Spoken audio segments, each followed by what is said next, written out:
What's going on, everybody? Welcome to the Alex Cuesta Show. How's everybody doing out there on this Thursday, November 16th of 2023 for episode number 99? David, we're one away from 100. How did we should just stop now. We should never get to 100, or we should skip 100 completely. Take 2 weeks off and quit? Basically. The Brett Favre. If no one knows that, go watch it. Brett Favre mic'd up. It's amazing. Yes. But, yeah, no, episode 99, and you're still here. I think you've only missed like 2 or 3 of them. Yeah, and I actually just saw a meme of a guy hitting a child with a car while looking at his phone and a picture of a cat. So, and that's what I just saw. Productive. Yeah. I like it. You know, some kids just got to learn.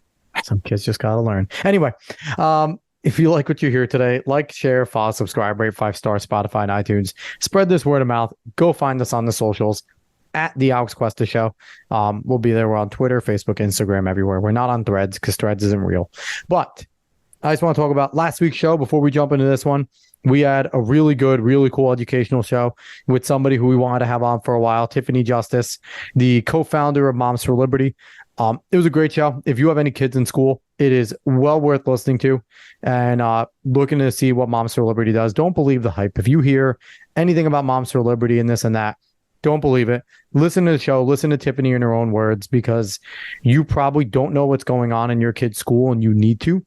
And so definitely go back, give that show a listen. This week, we were going to have a guest, but that has fallen through. You know, these types of things happen. So we'll bounce back and hopefully that guest will come on eventually. But it's me and Dave. We got things to talk about. That's why we do the show, because we are fun. So no guest this week.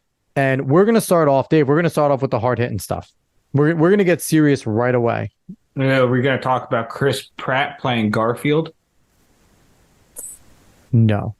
I did see a meme where they replaced all the Marvels chicks with Chris Pratt's face. And I think it was Babylon Bee. They just said like they recast everybody as Chris Pratt. I mean, every animated character is now going to be voice acted by Chris Pratt. So I mean, if you take Chris Pratt as like his acting arc, though, he was like the chubby, goofy boyfriend in Parks and Rec. So he kind of fits. He was Garfield for an episode, for a show. Quite literally, like laid on a couch, was like the useless boyfriend in Parks and Rec. So Garfield actually, before he got buff, was actually his like peak at some point, was going to be Garfield. So he's kind of just like completing the character arc now. There you go. That makes sense. So if anyone hasn't watched Parks and Rec, go watch it. It's actually pretty damn funny. I'm not going to lie. Leslie Knope is amazing. But we do have a topic. So right now, if anybody that's paying attention to, I guess, conservative X or like right-leaning X, there is a spat going on between Ben Shapiro and Candace Owens. And I have to say, they are two people that I kind of don't care about in the whole entire space. No. Daily Wire outside of Klavan is kind of like the, you know, Michael Knowles and Matt Walsh are okay at times. But for the most part, I think they're more like the neocon side of things, even though I will say they do great things for culture. The movies they make, Jeremy Boring is just a badass. He's like, oh, somebody's fucking up doing something super woke. Boom, Jeremy's this. So I do say that. He does Jeremy Razors, Jeremy's Chocolate. So they do good things. For the most part, their commentary I'm not a big fan of, though, including Ben Shapiro and Candace Owens. But this is all surrounding around the Israeli-Palestinian conflict that's going on right now. And for those that don't know, Ben Shapiro is very Jewish. And he doesn't hide that he's very Jewish. He has family in Israel, so this has been very close to him.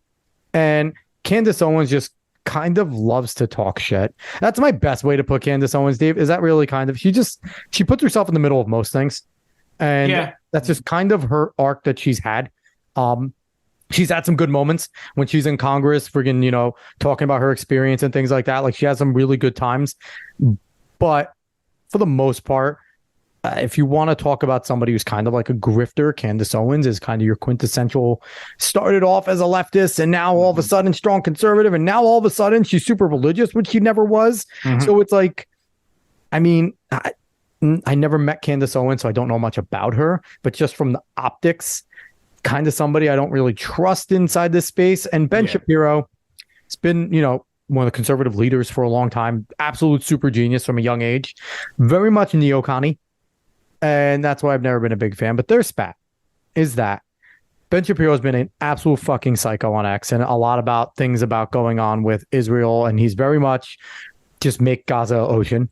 He just wants to destroy Gaza for what happened in Israel. And in one way, you can't blame him with the emotion. But in another way, Dave, we talked a little before this. I do blame him because you're supposed to be a conservative, and conservatives don't act on emotions and go crazy. So I feel bad for his position, Dave, but I just want to go about that real quick. How do you feel about the way Ben's been acting with all this shit going on?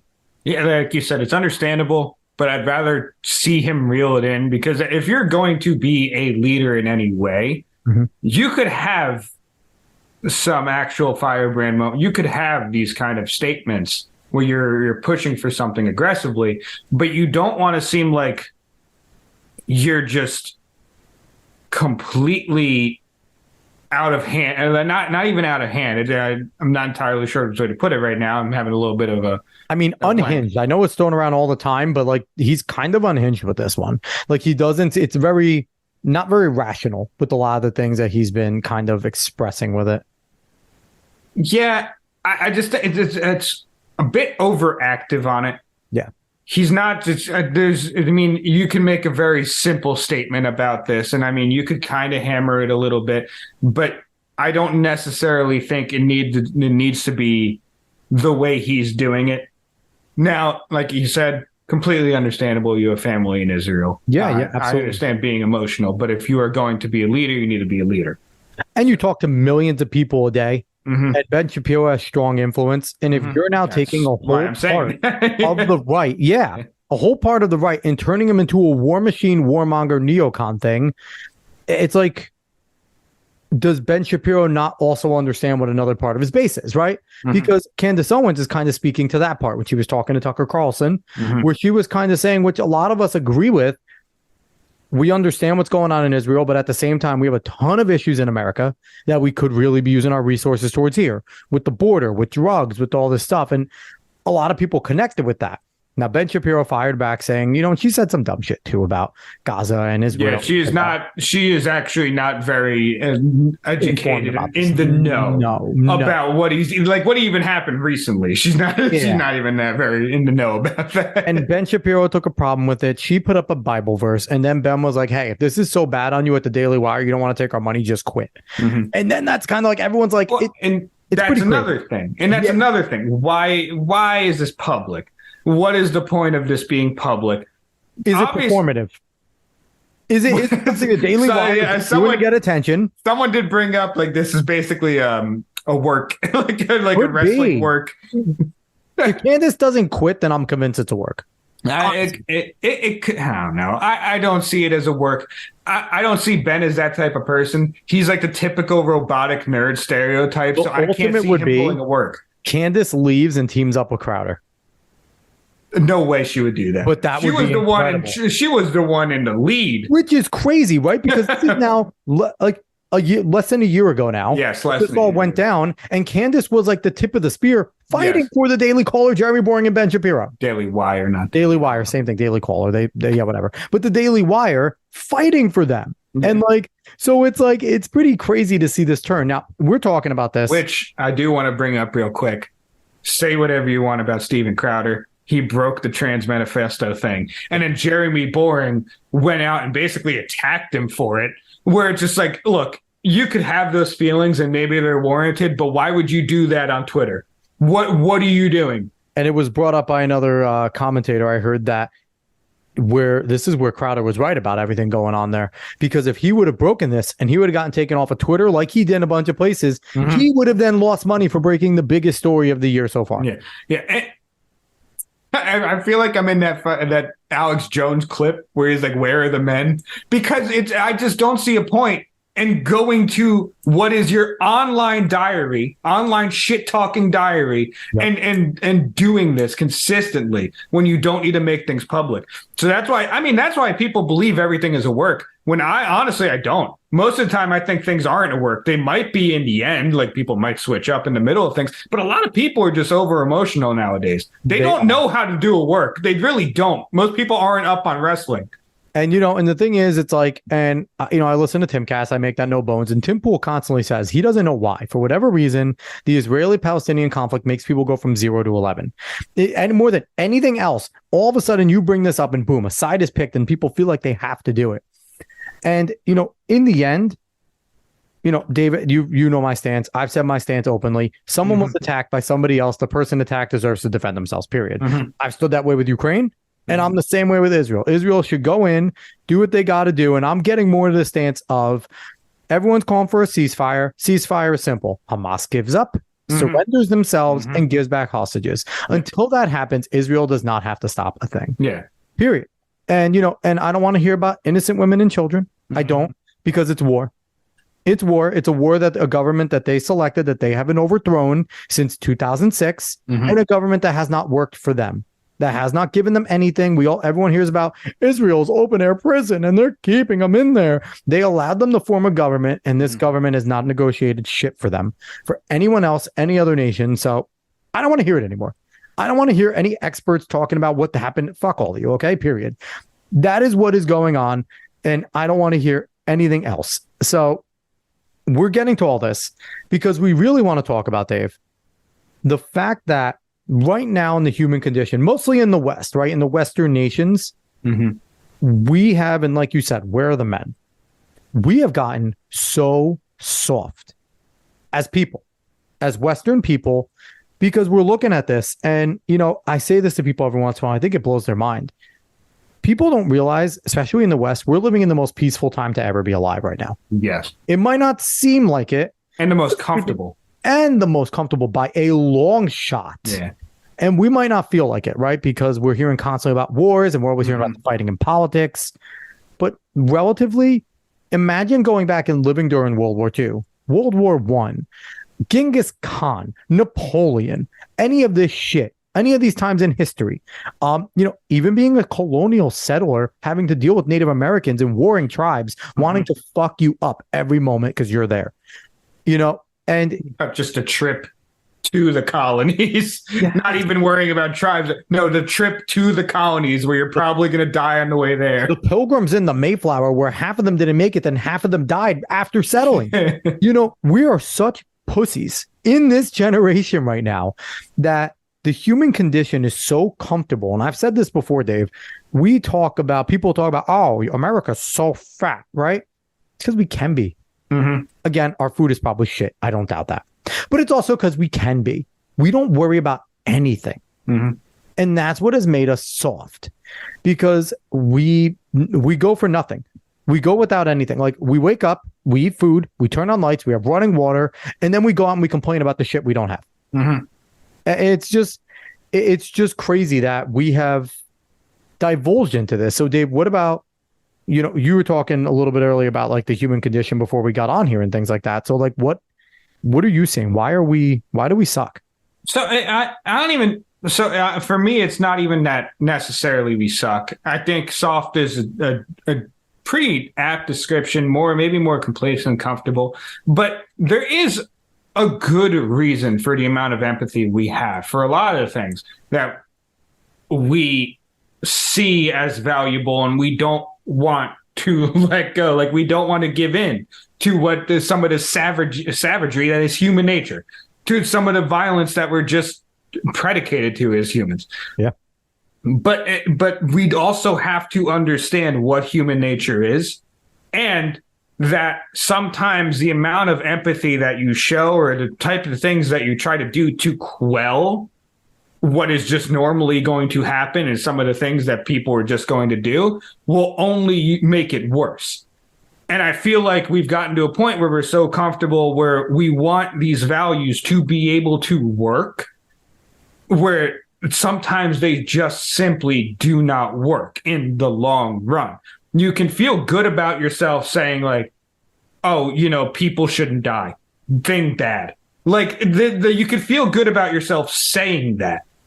But the matter of fact is that reality is going to happen, and people are going to act in both rational and irrational ways, no matter how you think of the way that they're thinking about it. Because yes, some people are evil, some people are good. That is an abject reality that's true. Some people are just downright evil, some people are just downright good.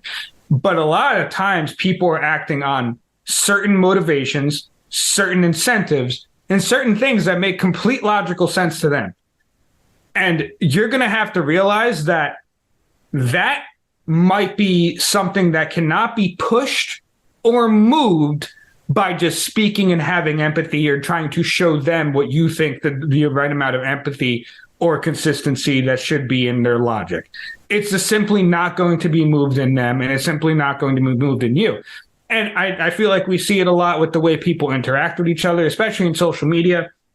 And, it's always brought up like, we used to be able to disagree politically, but we could still be friends, which seemed more accurate back in the day. I would say, 15 years ago? I don't even want to say 10 years ago, because now every time I think 10 years ago, I still think like 2002. I don't know why. but like, yeah, I know, which is not true at all. But like, 15 years ago or whatever, people could disagree and still be friends.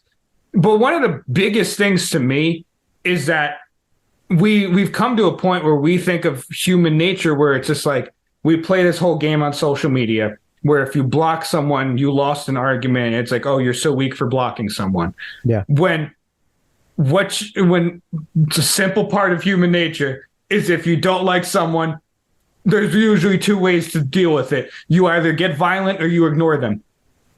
And that's part of ignoring them. And that's fine. That's a good thing. That's what you just do because you get things out of your life that are not good for survival. It's that simple. Yeah. And we play around with this stuff and we try to think that we can overcome a lot of it when we can't. You can overcome some of it. There's a reason why we're so civilized and the reason why we're able to do a lot of things we do without so much violence going on. But a lot of that violence, I mean, technically, it really hasn't stopped in a lot of the world. We're just very ignorant of a lot of things happening. But a lot of that violence in general was actually pretty much a big thing until very recently. Yeah. So it is a natural thing not only to be violent, but to not have a certain amount of empathy for people because in the general sense, they're most likely not going to have it for you. And it's almost illogical for you to have it for them because you're doing too much to be what you think is a good person. I know it was a little rambling a little bit. No, that's fine. But, and I think another thing people need to understand, it's still pretty much a very relatively recent concept of leaders actually caring about their people. Most of the time, we were just there as their whims. We were their property in a way where they defended us just because another leader wanted to encroach on us. Mm-hmm. It wasn't because they actually care. Now, there's arguments to whether or not this government actually gives a shit about people too. Yes. But in our Constitution, the way it's designed, we do have powers. We're supposed to be a government run by the people. And we fall into this concept of innocence, right? That is such a newish concept in the world that we're used to hearing in the West and specifically the United States and places like that, like Canada and things like that. But around the world, they still don't give a shit. There is no such thing as innocent people. Yep. I rule. They do what I say, period. They are just there to provide for me. That is kind of where a lot of places still are in the world. You look at China. You think Xi Jinping gives a shit about his people? You really think that Putin actually cares that much about the Russian people? Now, don't get me wrong. They care in a sense of national pride, right? If the Russian people do better, Vladimir Putin looks better. If the Chinese people and the economy and stuff does better, Xi Jinping looks better. So they care to an extent. They want their people to succeed because it makes them look better. But in terms of sending people off to war, we see it in Russia. They're using conscripts left and right. You have to go fight if you're told to, period. Yep. Yeah. Because they are not things. They're not people to Vladimir Putin. They're things to be used for his progress. Now, us in the West, we give a shit about innocent people because we care about life. That's the way we were raised. That's part of our founding is to care about life. Now, have we always been great about it? I don't want to get into that because that doesn't fucking matter, to be quite honest. Every nation has had its hiccups. We are the closest it has come to getting to that point, right? It's never been this way. So people get caught up on this concept of, well, when innocent people die. Listen, people, I get it. We want to be as good as we can. But even as strong as America is, we cannot prevent innocent people from dying. It's not possible. And we can't prevent us from every once in a while killing innocent people if we are in an active war. That's just part of it. So I think people need to get off of this whole entire innocent people, innocent women and children dying, because that's war. War occurs, innocents are killed. It's usually not the militaries that take the blows anymore. We don't stand in lines and shoot at each other anymore.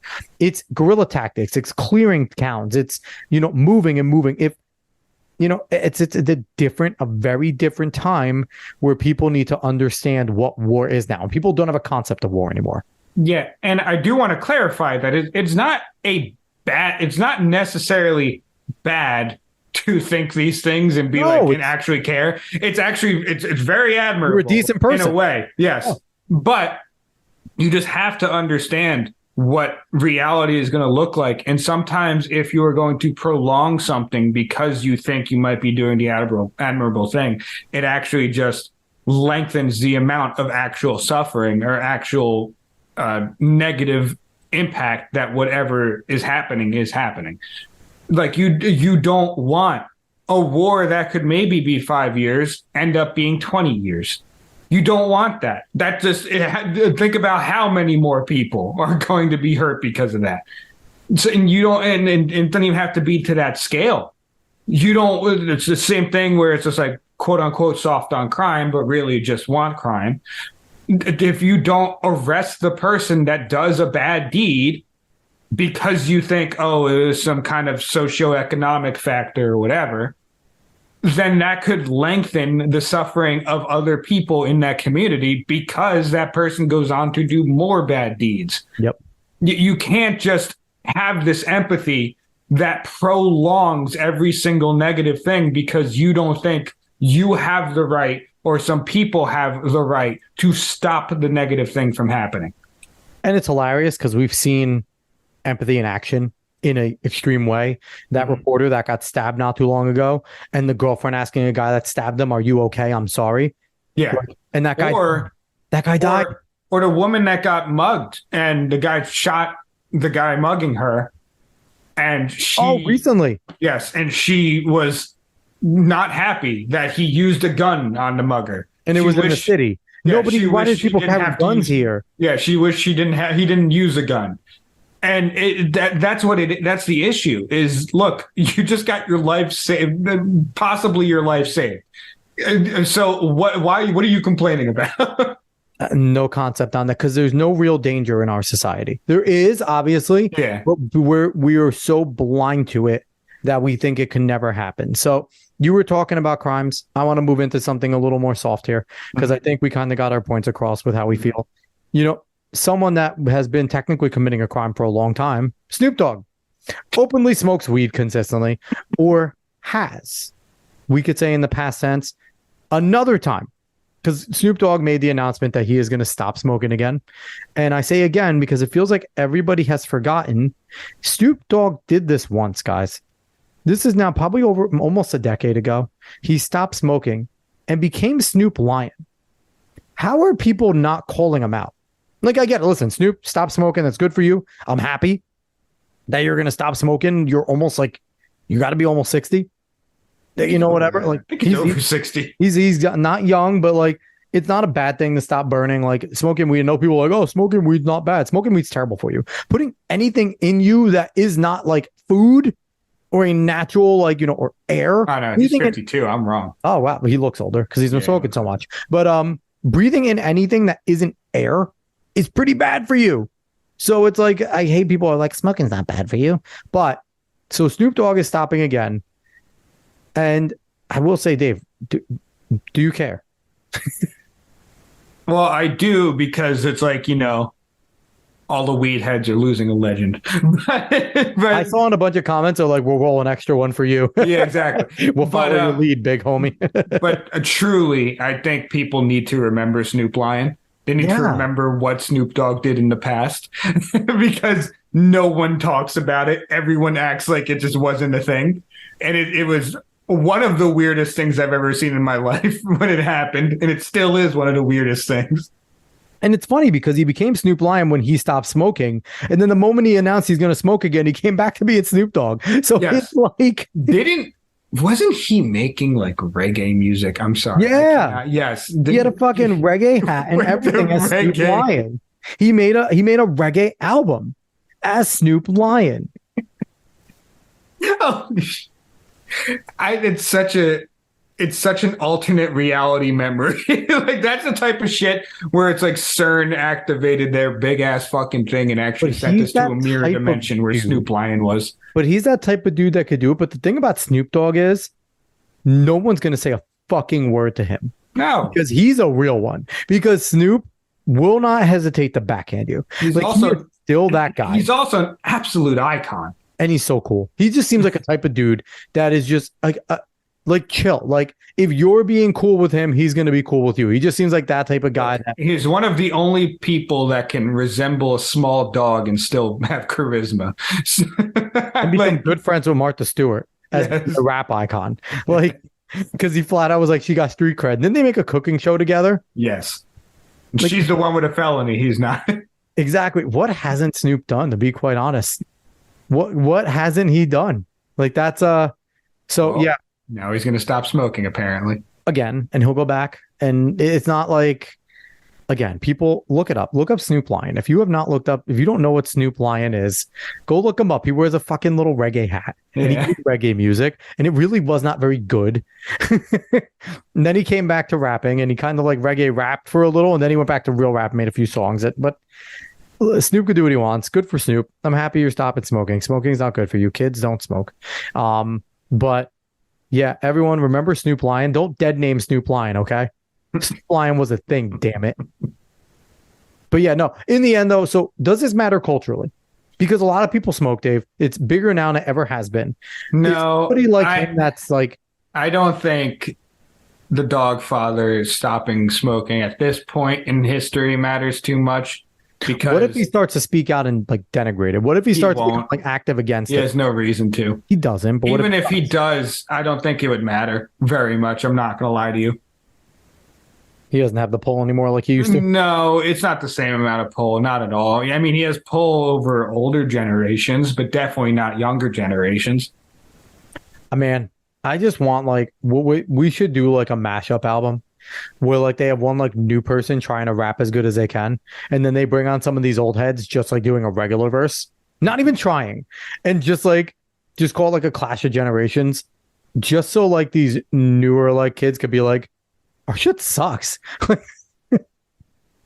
Because like it's not very good. There's some good stuff out there. Yeah, but there's some good stuff out there. The biggest albums that come back are always old people making a new album. When you're Kendrick, when you're Ye, when you're, well, the issue is that nowadays albums themselves don't matter. It's singles. It is singles. It's all about singles, and sometimes it's just, what's the big song on TikTok? Which is annoying, even though, I don't know. I think Wayne dropped his new mixtape, which is exciting. Because he was supposed to drop one. I think it's like a Story of Carter. Something like that. Drake is dropping tonight. Or another new ceilings. I think it's another new. It might be another new ceilings. No ceilings. So if it's another no ceilings, then I'll be excited, because the no ceiling set is the best thing Lil Wayne's ever done. Period. I will fight everyone to that. No ceilings is the best. Maybe the Carter 3. That's about it. Ooh, you're really gonna say that with dedication being a thing? Okay, we don't have to go into dedication. Has maybe some better songs. Overall, the No Ceilings projects have been the best. Let's keep pushing. We're not doing this. So Snoop Dogg, congrats. I want to go on to somebody else that deserves no congrats. Charissa Thompson, what the fuck are you thinking? So for those that don't know, sideline reporter Charissa Thompson, who's been, pretty well known. I don't even know what podcast she was on. I actually don't care. But on a podcast, she admitted to making up sideline reports if she was not able to catch up with any of the coaches or players. Now, if you're not a fan of sports, you're probably like, who cares, right? But for her whole workforce, which is now coming down on her, I haven't seen a single sideline reporter side with her. We've had Michelle Tafoya on the show. She has been destroying her on X, deservedly so. But Dave, this is a problem. And I feel like you want to talk about cultural stuff. This is something cultural where people feel like they don't have to be honest and it's okay. They don't have to do things on the up and up, and that's okay to not be on the up and up. It's excusable. So Number one, she's an idiot for admitting it. Because you know what? Even if sideline reporters did this all the time, you don't admit this.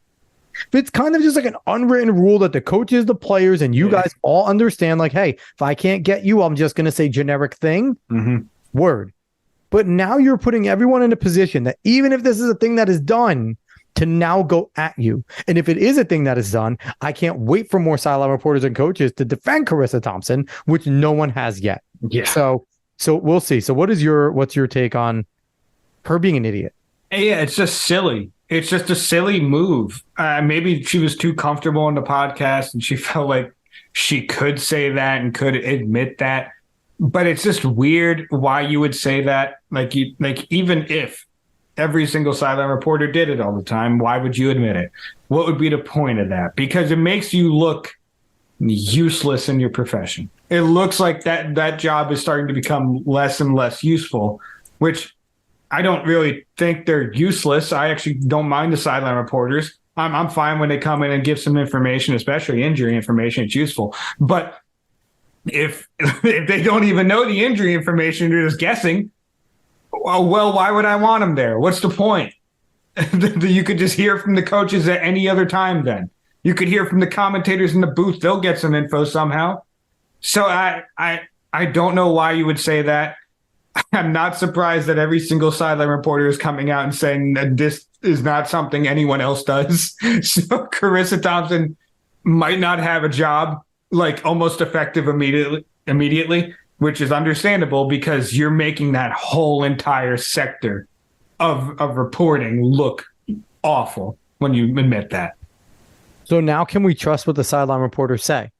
Because is it going to everyone but Charissa Thompson? Everyone but if she has a job. And Charissa, at this point, stop and just go make a podcast. That's your best bet. Yeah, really. It's out there right now. You're the biggest thing. You're one of the biggest stories in sports right now. Just go start a podcast right now and just call Charissa Thompson Blabbermouth. And then people would probably listen to see what other shit you're going to spew. And there you can make up whatever you want. That is true. You can make things up. So I think Charissa, I just saved your career by giving you a new one where you just don't have to care and say what you want anyway. And then we could listen, Charissa, lean into this actually. Make it a spoof.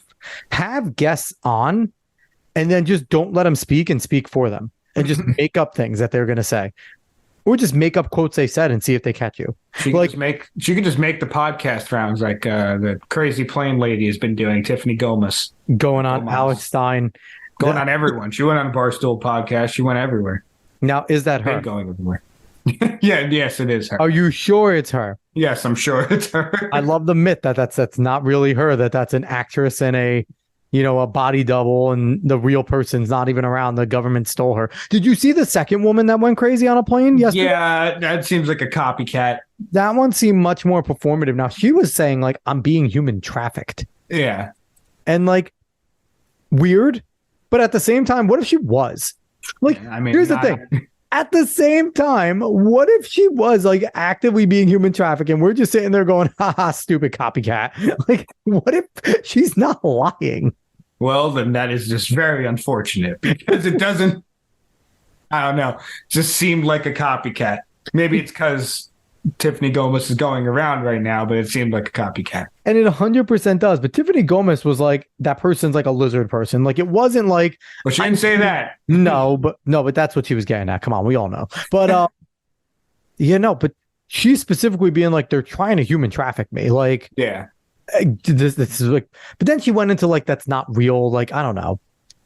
White bitches need to stop tripping on shit before they get on planes. That's the bottom line. Stop ODing before you get on planes. You could have a whole entire podcast on what is going on with awfuls, which if you don't know that anagram, then you should learn it.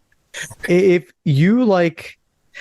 you can't go on a plane without getting high, then don't do it.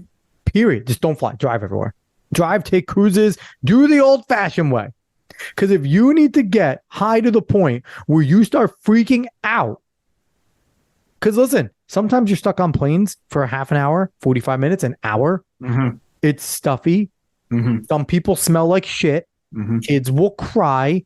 And if you're high out of your mind, there's two different types of people, a few different types, right? There's people that are just chill. There's Mhm. people that, get annoyed. And then there's people that freak the fuck out. And anyone that's ever done any drugs, ever gotten high or anything like that, everyone's had their freak out moments. It's happened. If it happens to you on a plane, that's really unfortunate, especially now in social media. Now, there's got to be a study, Dave. How often has this happened on planes? Like now everyone takes out their phones, right? And films everything. Pre-filming culture, was this a thing where people were freaking out on planes? Like we didn't report on plane removals before last year. Yeah. Nobody gave a shit until COVID, when people were getting kicked out for not wearing masks. So I think someone needs to deep dive into whether or not this has been a thing where specifically white women have gone crazy on planes. Specifically, white women have gone crazy everywhere. I mean, yes. Yes. We apologize to any sane white women listening.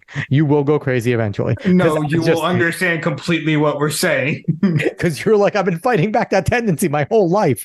Sorry. We are broad brushing, but it is fine. But yeah, no, that was weird. That was weird seeing the second one. Mm-hmm. So someone needs to investigate that. I do want to bring up before we close out, there is another album, I believe, dropping tonight or dropping very soon. Andre 3000 is coming out with a solo album. It's all like instrumental. It's all flutes. Yeah. He's playing the flute. Still want to listen to it. I will give it a chance. I don't know if I'll love it, but if 3 Stacks is doing it, I got to give it a chance because this is incredible to see him drop a solo album. And it's honestly, it goes with 3 Stacks. He's the weird one of the group. And it makes sense that he would do this. Now, here's the thing. What if he's not rapping on it, but Big Boy jumps on and starts rapping? No, I heard it's no lyrics, no singing, no nothing. And I stand corrected. It's not No Ceilings. It actually came out September 29th with Lil Wayne. It's the fix before the 6. So Carter 6 is coming out, which is dope. Yes. So sorry, it's not No Ceilings. It's the fix before the 6. It's 10 tracks. It came out on the 29th. So I haven't listened to it. I gotta go listen because Lil Wayne. The best thing Lil Wayne does is his mixtapes. They're incredible. So they're all really good. So I want to go out. Our last topic that we're going to talk about before we jump out of here is Commicisco. So the future Democratic presidential candidate in a few months, Gavin Newsom, rolled out the red carpet in San Francisco for the Chinese dictator Xi Jinping. And obviously our feckless corpse of a leader, Joe Biden, was there. But that's not the reason why people care. The reason why people care is because for those that don't know what's been going on in San Francisco. Now, San Francisco, I've never been, but for all intents and purposes, I've heard is one of the most beautiful cities on the planet until Gavin Newsom got a hold of it and was mayor.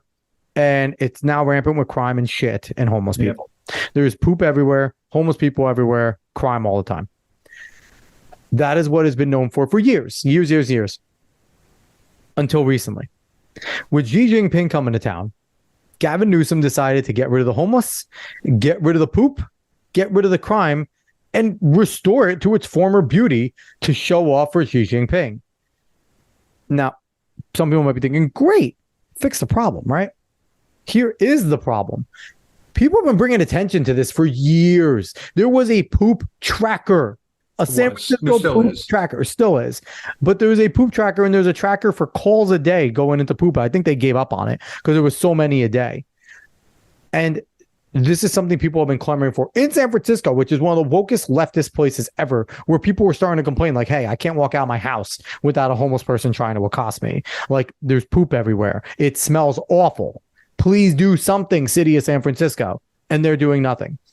So now Xi Jinping comes and all of a sudden it gets cleaned up. Now, this isn't just conspiracy. I know people are thinking like, oh, maybe they planned on doing this. Gavin Newsom flat out said not once, but twice in press conferences that they cleaned it up for Xi Jinping specifically. Mm-hmm. And he said, because he wants him to see the beauty. And if someone's coming to your house, you're not just going to leave it messy. You got to clean it up. Which all it says is they've had the ability, they've known how to, and they just refuse to clean up the city. And not to mention, Dave, communist flags, communist China flags all over the city. What do you make of this? This is ridiculous. Gavin Bateman. I'm gonna take a page out of the late great Dennis Green. Yes. And say he is who we thought he was. He always has been who we thought he was. And I mean, look, the cojones on the guy to just come out and say, well, no shit, I cleaned it up. I almost respect him. I respect him. Like the guy, like, you want to look at someone who's leading like a fucking sultan, like like someone who's actually in charge of something. Well, there you go. And it's not in a good way. But I mean, he obviously has the charisma that people like, and Gavin Bateman is going to garner a lot of people to vote for him when he actually runs for president, because I firmly believe this now. There's no reason you see Xi Jinping this many times. There's no reason you see all these people. And he's debating DeSantis the end of this month. Exactly. So I think he is a genuine threat, even with this, because look, we can talk till we're blue in the face and be as goddamn correct as we want, and how ridiculous and over the top this is, and how much this is like Stalin Russia cleaning up for the New York Times in order for them to come in and say, oh, well, actually, it's not that bad over there. They're well fed. They're doing well. It's exactly the same fucking way, except they're the ones pandering to China. So we could say as much as we want about that. That doesn't matter. He is a good looking man. He is an American Psycho type of character, and he actually does very well for a lot of people on the other side of this issue. So what the way I see this is, we're looking at a guy who is going to be growing and growing and growing in popularity, that is going to be running for president. And I know a lot of people are loving the way the polls are looking right now, but that's the polls against Biden. We need to be fully prepared for when Gavin Bateman is actually ready to announce he's running for president, and he is going to blow the fuck up. I'm going to tell you that right now. I am there because I want Gavin to run, because I want to hear him say something about how he had Kimberly Guilfoyle first to John. I am there for that. And he'll say something. Mm-hmm. He will absolutely say something snarky about how he knows a lot about Kim. And he'll say something in that manner. And the thing with that is, they've been looking for an answer to Donald Trump, right? For so long. Gavin Newsom has no shame. Yeah. Gavin Newsom not at all. That answer, because he will sit there and roll, and he will throw back. Yep. If you want to look for someone that has a charisma to throw back at Donald, he will throw back, and he has that evil smile. Yep. He is the genuine threat that people need to look at and people need to prepare for. Like I said, right's already throwing a fucking party. The polls are doing well, as they should be. This presidency is awful. People can't afford things. No shit that Trump's going to be on top. Anyone who is running the primary is going to do very well against Joe Biden. Yeah, DeSantis and Haley are doing good against Biden in all the battleground states and polls. Yeah. Yeah. But the thing is that it doesn't matter, because I wholeheartedly believe Biden is not going to be the Democratic nominee, because there is for me, the way Newsom is going, the man that should have been recalled, the man that flamboyantly fucking went against all of his restrictions in California, let anything happen that he wanted to, and then restricted on everyone else, did not get recalled, and did not get any accountability for his actions. That man is going to be able to run roughshod in the left, especially with Trump being the primary guy. And the thing is, Trump's not going to use any of what you just said against him. Mm-hmm. Because Trump, I don't know if he knows. Yeah. Honestly, I don't know if he knows. I don't know if he paid enough attention. Yeah. And the thing is, too, Trump has said nice things about Gavin Newsom recently, too. That they worked very closely, and Gavin Newsom will use that against Donald Trump. Exactly. And the thing is that this is not even me saying Trump can't be the primary guy, because it doesn't matter who the primary person is against Gavin Newsom. This is me saying that the whole camp of the right needs to be fully prepared and fully ready to go against Gavin Newsom, because Ron DeSantis, if that debate happens, Ron DeSantis is too much of a damn breadstick. If he doesn't come at this, we've said this before, if he doesn't come at this as if he's going against left-wing media that's trying to catch him on something, he's not going to do well. He needs to come in that mode in order to beat Gavin Newsom. Otherwise, he's going to get stomped. He's going to get even worse in the goddamn polls in the Republican primary. Nikki Haley would do terribly. Everyone would do well. If it's Newsom, Gavin. I want Vivek. Vivek is the only one that might be Newsom. Genuinely might be the only one. But and that's the thing. is that this needs to be a genuine concentrated effort by the right, and it's not going to happen. So we better hope that it's Joe Biden. If it's Gavin Newsom, we have a genuine difficulty here. Joe Biden, we do not have much difficulty. Gavin Newsom, we have difficulty. Here's where RFK becomes the X factor, though. If it's Gavin Newsom, RFK is going to pull more from Gavin than he will from Trump, because they are so much more aligned on a lot of policies when it comes to climate, when it comes to a lot of the things that RFK, I don't believe RFK on the border one fucking bit. I think he's lying 100% about the border. I think he's lying about coming over to 2A with some of the things. But I think that that's where RFK could be valuable, because I feel like people will look at Newsom as a much more traditional Democrat. Yep. And that's the way they look at RFK, as a traditional Democrat. So you're going to have a lot of traditional Democrats kind of, because the Kennedy name and a lot of the things that he stands for, and a lot of the things that JFK and RFK did, they were very much similar in the way, because you got to remember, the anti-vax community was on the left up until COVID. Yeah. That was mostly the left that was anti-vax. It wasn't a lot of your people on the right. So he's harking back to a lot of your older leftists. And you know, and the thing is, whenever leftists go into the general primary, Dave, they start talking more tougher on the border. No, yeah. They have to go towards the center. They start talking tougher. You know, they start talking better about 2A. They start talking tougher about crimes. The same exact things that RFK is doing, right? Mm-hmm. So you're going to have a very similar thing outside, the only thing that they're going to really disagree on is the vaccine, because obviously Gavin Newsom was for it. Mm-hmm. RFK has been totally against vaccines for a long time, period. Mm-hmm. And, you know, possibly a lot of like the freedom of speech stuff, which Gavin Newsom has a terrible record on. RFK has zero record on. That's the difference. RFK could say all he wants. He's never ran anything. So I think that that's the only silver lining in this, is that if Newsom runs, you're then going to be having a very similar independent running against him. And it's going to be pulling the Democrats more there and less of the people on the right. Where with Joe Biden, most of the Democrats are just kind of like biting their tongue with him, because he's already there and the incumbent gets to vote a lot more time. So that's where the only, I think, silver lining is. And Trump's kind of not even a factor when it comes to RFK Newsom in that sense. He'll just eat up a lot of things there, and it would actually benefit him in a way. Yeah, I hope you're right on that one. And I hope I'm wrong on Newsom running. I really do. I hope I'm wrong on Newsom running. I just don't think you make the moves he's making if you're not going to randomly jump in at the last minute. I just don't think you do that, unless he's planning for some kind of bid in 4 years. But why would you do that necessarily when you have a shambling corpse in the office? Someone who needs to be helped. So someone who needs to be ousted so that the Democrat Party can get someone in power. Because I just don't see how Joe Biden wins, no matter what, when you have the country running the way it's run. So here's a real question. I just thought of this. So Vivek has been hurting in the polls lately, right? Mm-hmm. He's been doing some good spots. Mm-hmm. What if he convinces Tulsi to be his running mate? How would that do for him?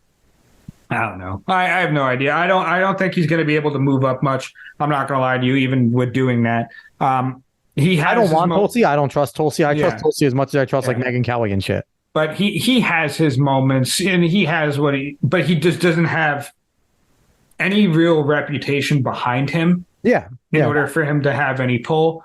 And I mean, right now we're seeing a lot of Nikki Haley stuff, which she's insane. She's actually probably the worst one in a Republican primary. She's a psychopath. Well, Chris Christie's the worst. Chris Christie is by far the worst. Yeah, it's her and him. But yeah, no, I don't see much helping Vivek. Honestly, I just kind of want Vivek to take out Haley. Honestly, don't even talk about DeSantis. Just take out Haley, because if it's certain people I want as a nominee, even though it's a long shot right now with the way Trump's leading, it's either like Trump, DeSantis, and Vivek. Like those are the only. Well, Doug Burgum. If Burgum meant him, he's still in, baby. He's actually good, like with his policies and he what has some good things. Yeah, he genuinely is. It's just he's not known. I wouldn't mind that guy. But Vivek's going to start the next debate calling out Nikki with her real name, the Nimrata, whatever it is, and be like, "You want to be so open? Why don't you go by your real name?" Because he should. Look, like if he takes her out, he helps the Republican Party immensely. Like, and the people who want shit actually done and not internet censorship, he helps them immensely. Like, honestly, I know he wants to win. It's a long shot. It's so out of there. There's no reason for that. Take out Nikki Haley. He's going for 2028. He's going for 2028 right now. And because the thing is, I think he knows what he's doing right now is he's setting himself up as, regardless of what happens, when Trump is done, Vivek is the young leader. Mm-hmm. He's the person that people are going to follow in the youth movement and be the next group in. Mm-hmm. And he's going to either be in Congress or a governor in these next 4 years. That's where he's going to be. He can take over. He's an Ohio guy. He can become the governor of Ohio. And that would be big for him. That would be big because then he would get executive experience. Yeah. And then the next time he runs, he'll run again in 2028. He'll have that as long as he does a good job, which I think he'll do a pretty good job. Either way, get rid of Nikki Haley. Yes. Absolutely get rid of Nikki Haley and all the motherfuckers that back her to this point. Get rid of her. Make them look like they've wasted their money. If you could do that, you get monumental praise from me. Because I mean, look, Trump and DeSantis are both good candidates to me. Yeah, they're both fine candidates to me. I would like either of them to be president. I think DeSantis would be a good president. Yeah, that's what I'm saying. I think either one would be a good president. Nikki Haley needs to stay as far away from power as possible. As far away from power as possible. Here's the thing, though. Where's the attacks from everybody else? Where's the attacks from everyone else that should be attacking her for saying this shit that are like influential? Like, where are some of the governors? Where is Reynolds? Where is where are all these influential governors? Where's Abbott? Where's Kemp saying like, hey, listen, this bitch does not represent us. Yeah. Like, she is out of her mind. She is not concerned with, like, we would never do some of the things she's saying. Yep. Because that's what, honestly, to get her out, the establishment needs to understand there is no backing from within their party. And right now they're not getting that. Because if enough actual politicians come out and flat out say like, hey, Nikki's out of her mind, we wouldn't support her even if she was a candidate, that would be different. But since they're not hearing that right now and she's doing well in the polls, they're not going to stop. She's going to be there till the end. Nikki will be there until I would love it. I would love it if Vivek just decided. He already started. Yeah, I know, but I'd love it if he just went full attack on her, not really care much about anyone else. You can get your jabs in. It's what you want to do, but just go full attack on her because she is one of the ones I want the least out of like anyone. So you want to hear something funny? So I was listening to Glenn yesterday, and he had both Vivek and DeSantis on back to back. And he asked them both about the Nikki's thing. Both of them flat out said the same thing. Yeah. Our founding fathers wrote the Federalist Papers on anonymity. Yeah. You want to take this away. Yeah. That is and they both said this is a Chinese dictator style. Yeah.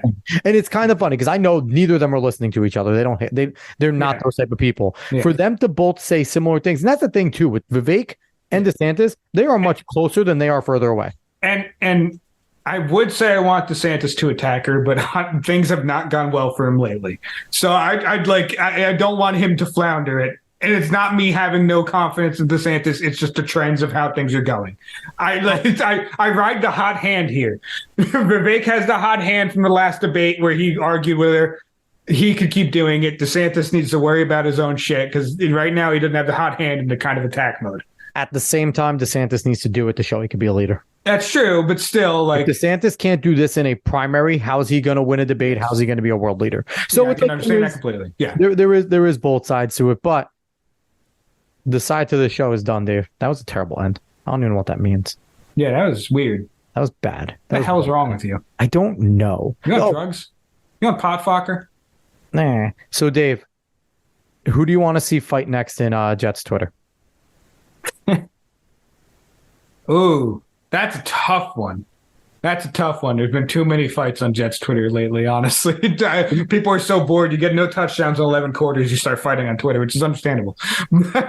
Give me Sabo and Connor Hughes. Let's do it. Sabo and Hughes. No. And NYJ Mavericks is Connor Hughes. It's got to be. It's got to be. It does and it doesn't. They do they do their little spats. That would be they would be like, let's go. Like they like the friendly like one with the wrist backwards. Like I want Sabo and Hughes, and Sabo would be like, my analytics are better, my reporting's better, and let's just go to war. Like or just Hughes and Rosenblatt.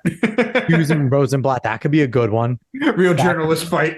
That could be a good one, and then just have Hughes like turn his hat to a Giants whenever he doesn't want to fight. Like, I'm not Jets Twitter anymore. I'm Giants Twitter.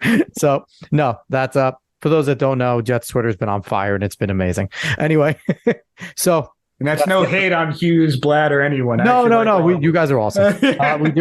We enjoy and we just want you guys to fight. We should honestly, if anybody should set this up, we should actually do like boxing matches between personalities and set it up like as a MetLife. Do it as a tailgate. The Bills can have their tables. We have fucking fight night, and that'll be a rite of passage. If you want to enter in and be an influential Jets Twitter somebody, you have to fight. You have to fight at MetLife in a tailgate. I think we got wild. We got something here, Dave. We'll see if Paul Edison's karate is worth something. Let's go. Let's go. All right, Edison. I said Edison. Paul Edson. Sorry, Paul. Anyway, that's our show. I hope everybody enjoyed it. Dave, do you have anything else to say? Next week is show 100. Yeah. Maybe we should do something special or do nothing special at all. I don't know. Probably not. We're probably just going to have an awesome guest because that's the best thing we can do. That is true. Us talking usually isn't good. Yes. I agree with that completely, actually. So, somebody. I think we'll make it fun. But overall, we appreciate everyone for listening. If you like what you heard, as always, like, share, follow, subscribe, rate 5 stars, Spotify and iTunes. Spread this word of mouth. Find us on the socials at the Alex Cuesta Show. Again, we'll be back next week, episode 100, and we'll have a fun guest. We'll do our thing. We'll have a good time. We probably won't make any pop and circumstance out of it. We'll mention it. We'll say hoorah, and that'll be the end of it. But we're not Marines, so we'll probably say hooray. All right, everybody, thanks so much for listening. So long.